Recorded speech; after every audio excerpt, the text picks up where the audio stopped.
This is Will Hicks with the OCR Report. Can I ask a kindness? We are looking for new members of the OCR Report. We want OCR to be here for the next 100 years. The OCR Report is helping make that happen with race live streams, podcasts, race result graphics, and the best race photos in the sport. For just $5 a month, you can help us support the sport. That's less than a cup of coffee or a month of Strava. $5. Sign up right now at patreon.com/the OCR Report. That is patreon.com/the OCR Report. You are too kind.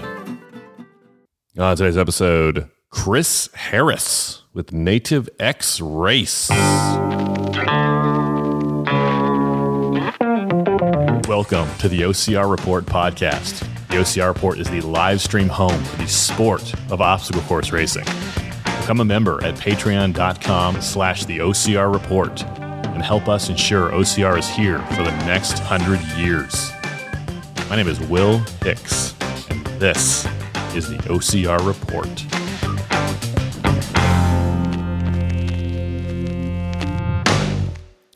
My name is Will Hicks. Thank you for listening to the OCR Report podcast. You can email me at will@theocrreport.com. Today in our show, Chris Harris with Native X Race down in South Florida. We're excited to talk with Chris. Native X Race is, I don't want to say it's unique. Like, I don't know if it's the only one of its kind, but it's the only one I know of its kind, where it's kind of a marriage between what we think of as obstacle course racing and what the world thinks of as hybrid racing, like those exercises, stations, etc. Chris and I talk about it. Very excited to talk with Chris Harris here in a few minutes.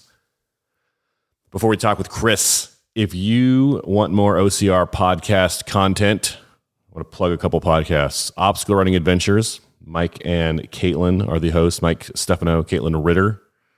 They are married and they are podcasters. They were podcasters first. They were dating, then they were podcasters, then they got married. That's the actual order of events.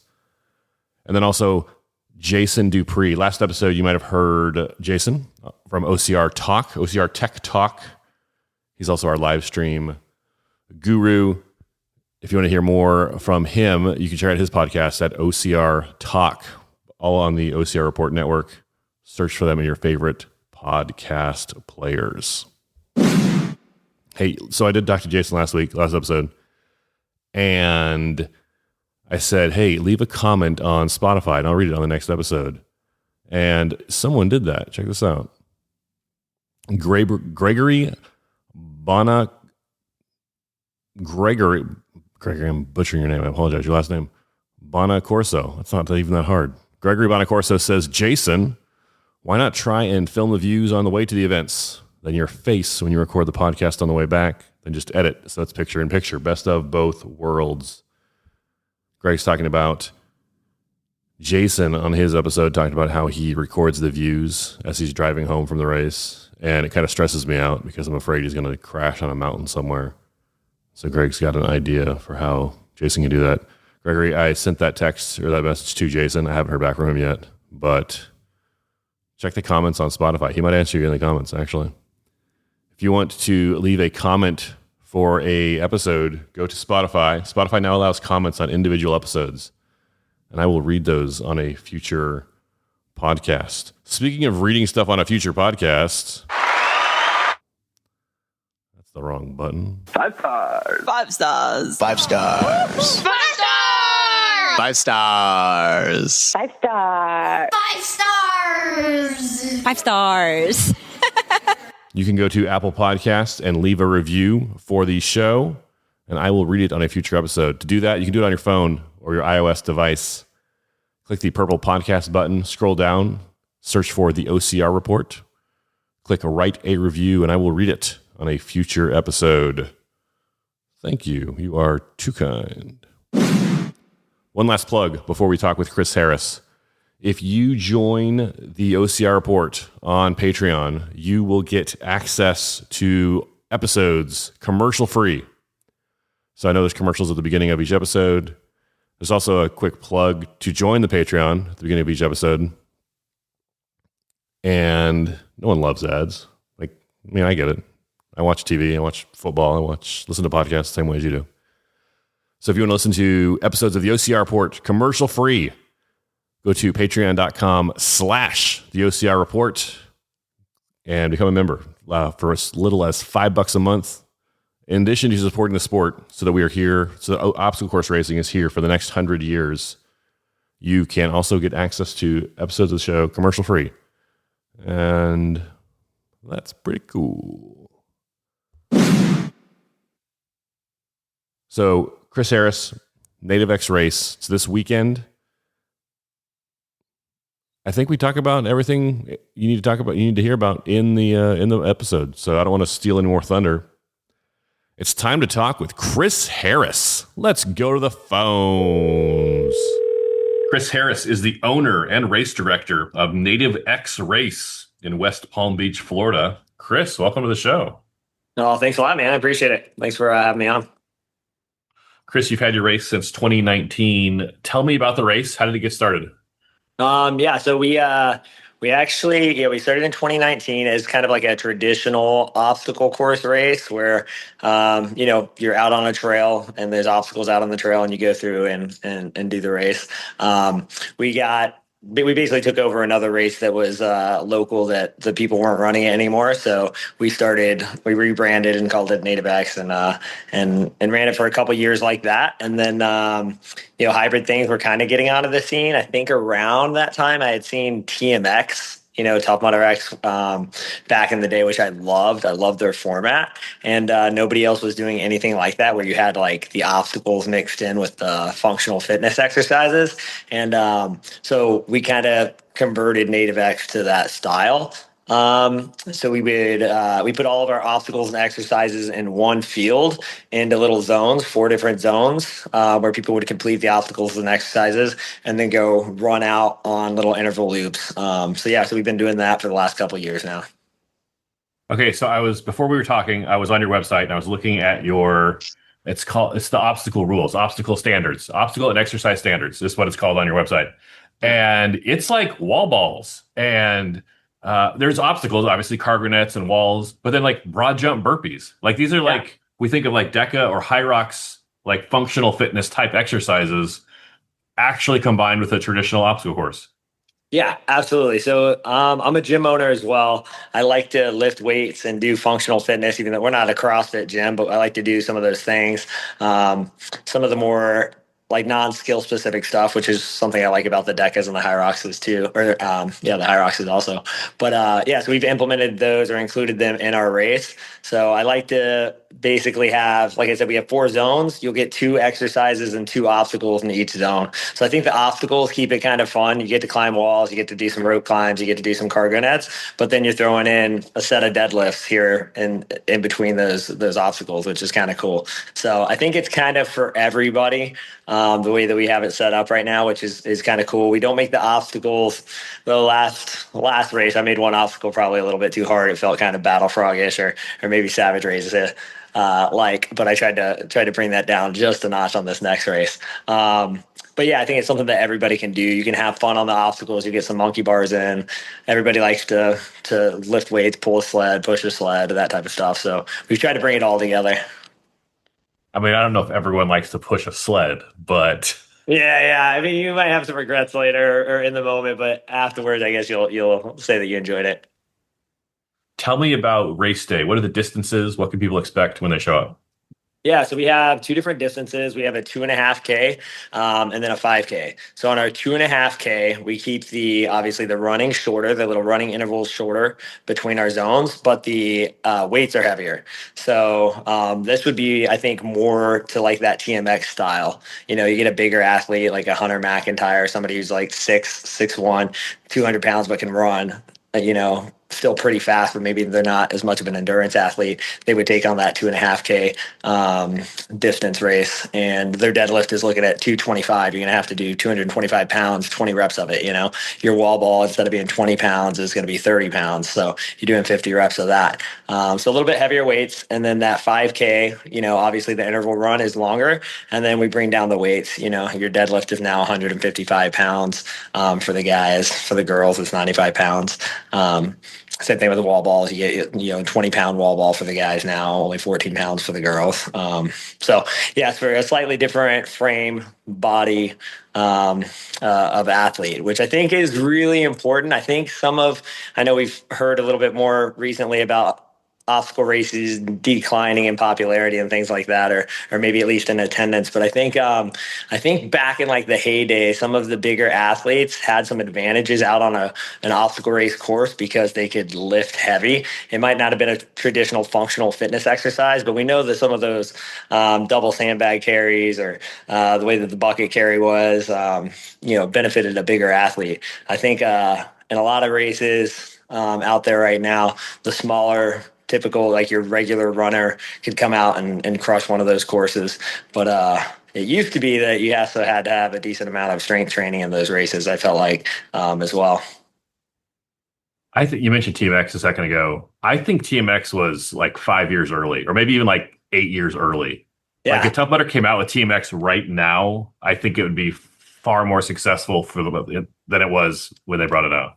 Dude, it would crush, like 100%. It would definitely crush. Like the reason I have Native X races is it's literally the race I want to be able to participate in that's not out there. Obviously, we're on a small local level. We don't have like the investment or funding around, like these Hyroxes and Spartan Decas and stuff. But if one of them just came up with a brand with some obstacles thrown in. Again, it doesn't have to be anything Ninja Warrior-ish crazy on the obstacle side, but I think it would do really well, and I think it's something that will keep the races interesting. It's to be seen whether or not people will get bored doing the same exercises over and over again at these races. I mean, I see the benefit to it because you can compare your time and improve, but will you get burned out on it? Maybe. Like, what if you had a few standard obstacles each year that were maybe different each year, but they were kind of standardized for that year? That would just kind of change it up a little bit, something like that would be pretty neat. So, I don't know. People that come to our race seem to really enjoy it. The people that come and experience it one time usually come back. Like, they love the event for sure. So I think we're on to something. It's definitely something I love to put on. And our local community loves it for sure. Yeah, I haven't been to your race yet, but if you've got all of the obstacles together and all of the workout stations together, and if you're basically just sending people out for runs, is that right? Yeah. Like, that's scalable. Like that, you could put that almost anywhere, right? Anywhere. Yeah, you could put it anywhere. And it's super spectator friendly. I mean, one of the issues with, I think, like, I'm about to do Hyrox again in Miami in April, and I just like the amount of crowds that have to get shoved into this tiny little convention center is pretty wild. But ours, like, being outdoors in the open space, like, it's kind of cool. You can have as many spectators there as you want. We don't charge for spectators. I'm sure somebody could if they wanted to as a business. But we like having as many people out there enjoying the race as possible. But yeah, like, you can have all your friends video and photograph you doing all the cool stuff in the race. The run is the run. You go out and do that and come back. You don't really care if anybody watches you do that. But you want people videoing you doing the deadlifts and the sled pull and then climbing over the cargo net. Like, at traditional obstacle course races, you're out doing that stuff by yourself, and maybe there's a photographer there, maybe there's not.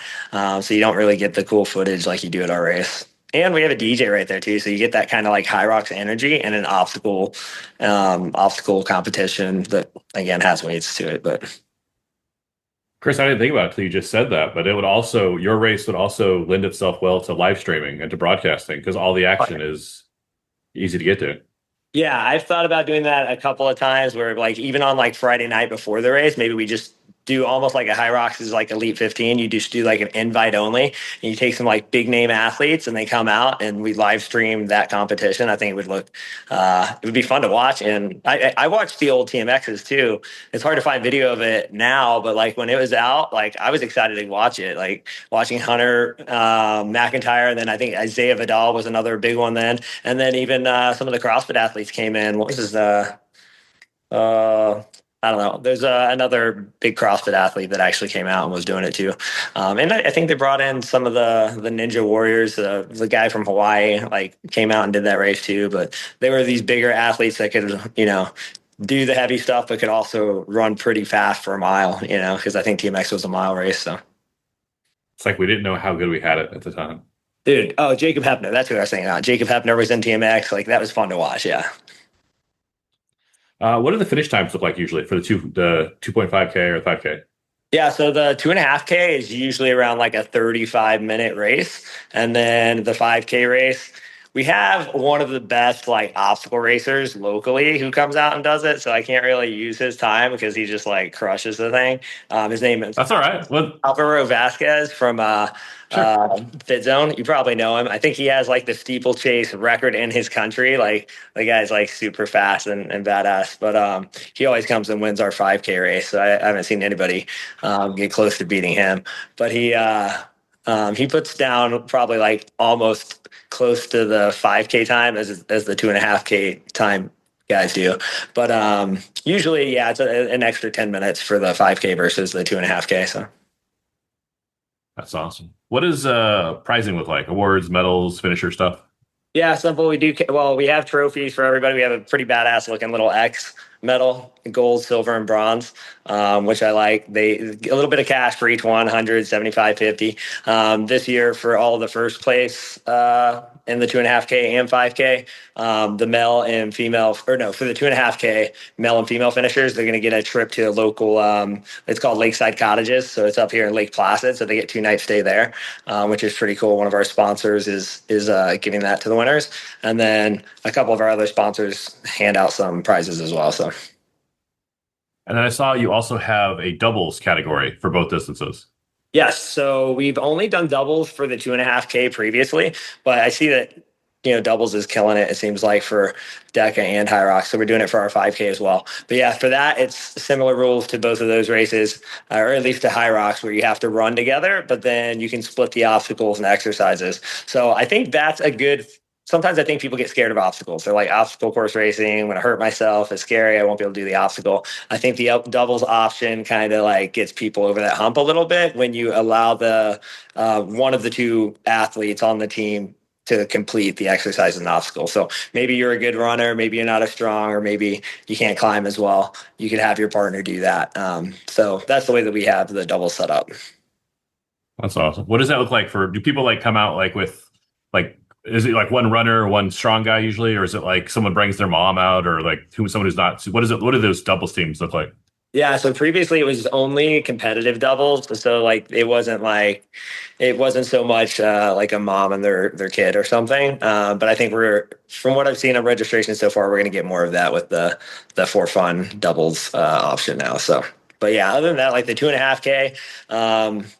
What I've seen is it's 2 athletes that are comparable in ability that are doing it together. So recently, Savage announced they're cutting back a bunch of races. You had some kind words in the comments there for him. Savage is kind of known for the Southeast, like Florida, Georgia. You're in Florida. What do you think? What's the obstacle course race environment or the scene like down in Florida these days? It's almost non-existent. I mean, we have a Spartan race. Well, we have a few different Spartan races in Florida, and then Savage race. I mean, that's pretty much it, other than what we're doing. I think I haven't even been to Savage in a couple of years myself, just because it was so far away. But I think when there was, even though some of the local races back in the day were a little bit sketchy, like if you saw the obstacles that these people put together, like some people were doing it just for the money, trying to like cash in on the popularity of obstacle racing. But it had such a buzz because there were so many different options for events, even in the local vicinity. I think that helped out a lot. Right now, it's really Spartan kind of dominating. South Florida. You have, like I said, you can go up to Savage Racing closer to that Orlando area if you want to, but it's a little bit further further distance. And then for me, even though like I love Savage as far as like the vibe and the execution, like it was always like the most fun. Like the people there, I love that race. But again, I think it became sort of like just a runner's race. Like if you saw the guys winning those races, it tended to be like the Alvaros, the guys who are probably like 140 pounds and just like elite runners versus like having somebody who's 6 foot, 175 pounds that can, or 200 pounds that can go and win those races. You know what, Chris? You bring up a really good point that I had not thought about kind of where we are as a sport right now, and that's that a lot of those fly-by-night companies that would throw up, cheap, maybe unsafe obstacles, they're kind of gone. Yeah. Like I don't know if they're doing bubble runs or what they're doing now, but like anytime I've been to like a major race, a Spartan or a Tough Mudder, that level, I've never felt unsafe about an obstacle. The only time I've ever felt unsafe on an obstacle was one of those like, hey, $20, $15 race, like those, a 5K, $15 with a t-shirt. That's like the only time I've ever been like, I don't know if I want to do this obstacle. Yeah. And those guys are gone.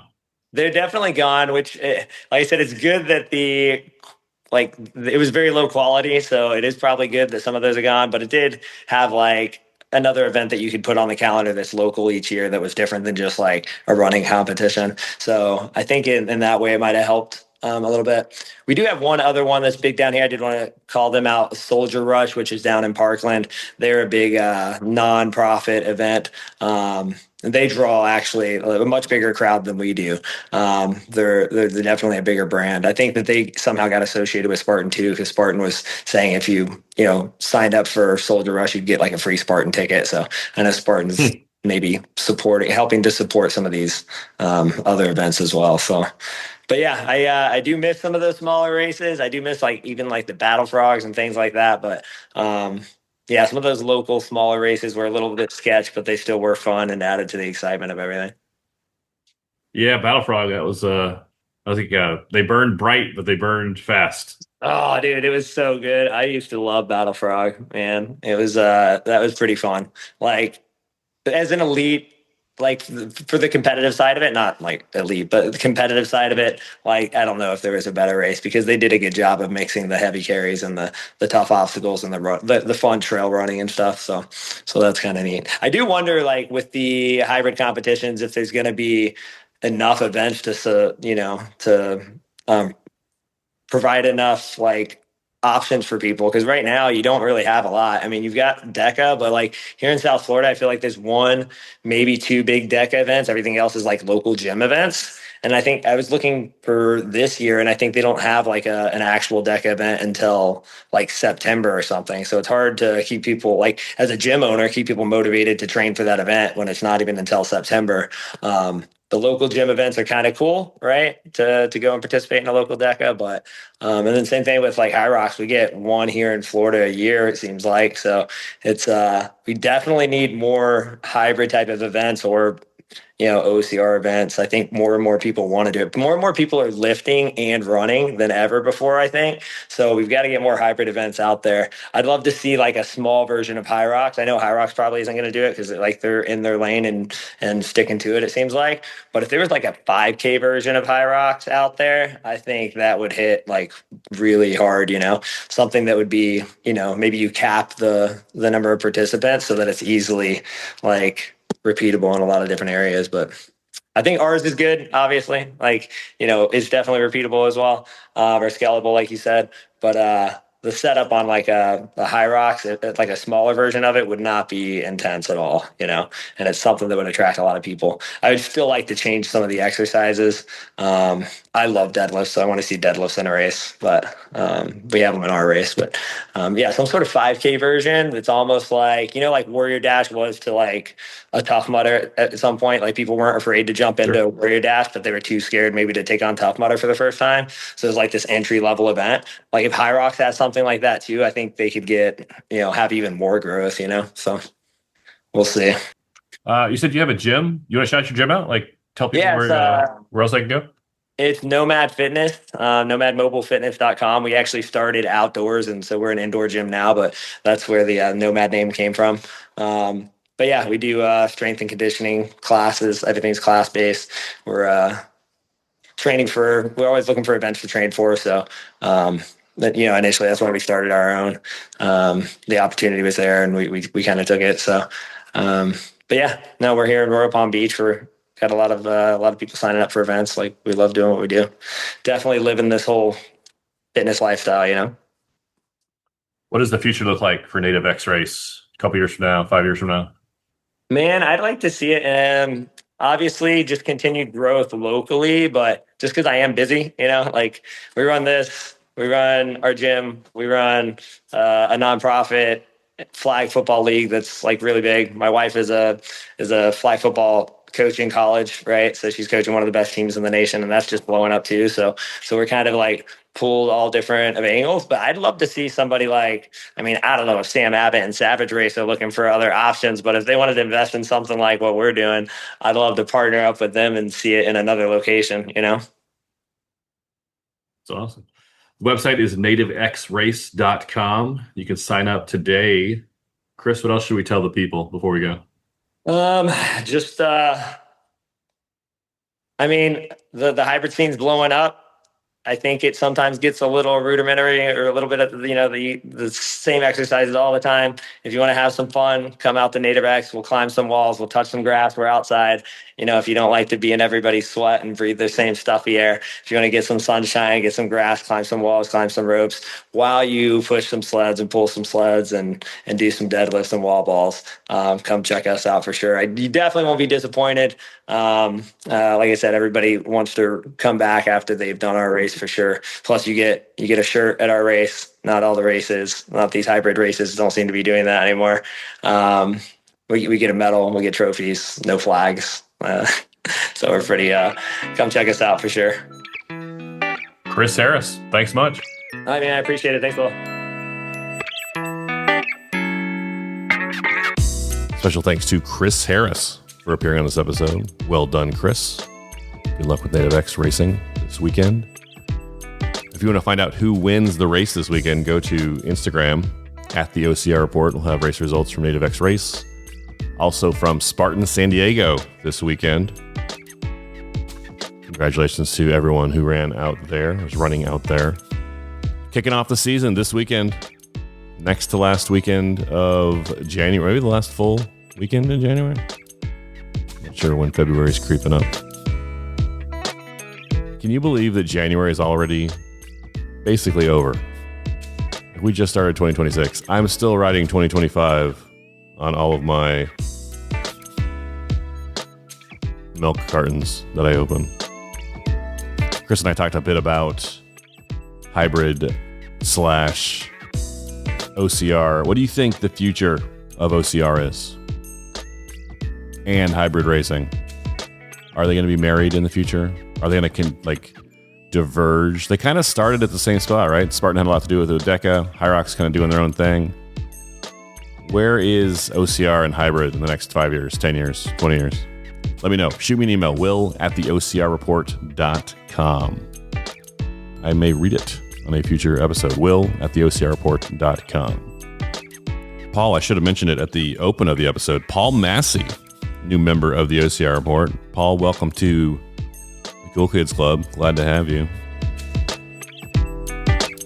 Come on, join Paul Massey. All the cool kids are doing it. Patreon.com/the OCR Report. Leave us a review on Apple Podcasts. Leave us a comment on Spotify. I will read it on a future episode. And join the Patreon. Patreon.com/the OCR Report. For $5 a month, as little as $5 a month, you can support the sport we love, get access to ad-free copies of the episode, and help us make sure obstacle course racing is here for the next 100 years. I will talk with you soon. Go spend time with someone you love.